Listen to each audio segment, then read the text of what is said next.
আমি তোমাকে বা তুমি আমাকে কখনোই বলিনি ভালোবাসি, অথচ এই সামান্য কথাটুকু বলা একান্তই জরুরি।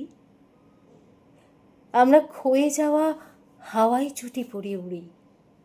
এই শহরে বসার মতো একটাও গাছের ডাল নেই, নয় কোনো পুরনো ভাতের হোটেল, নয় ফুটপাতের সেল। আমরা আলোচনা করি, আমরা আমরা আলোচনা করি মাছের পিস ছোট হয়ে যাওয়ার কথা। তোমার চোখের থেকে তার নিচের কালো বৃত্তে আমি ঘুরপাক খাই।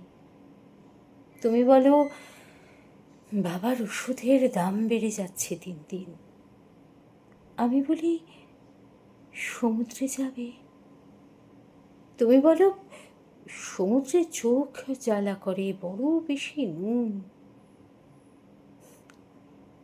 আমাদের ভালোবাসা শুকনো পাতায় পড়ে আছে, কে দেবে তাকে আগুন?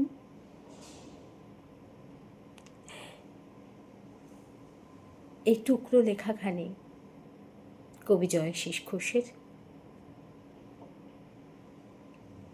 খুব ভালো লাগলো পড়ে, এর আগেও পড়েছি। আজ হঠাৎ পাতা উল্টাতে উল্টাতে আবার সামনে এলো, তাই পড়ার লোভ সামলানো গেল না। সকলে ভালো থাকবেন, ধন্যবাদ।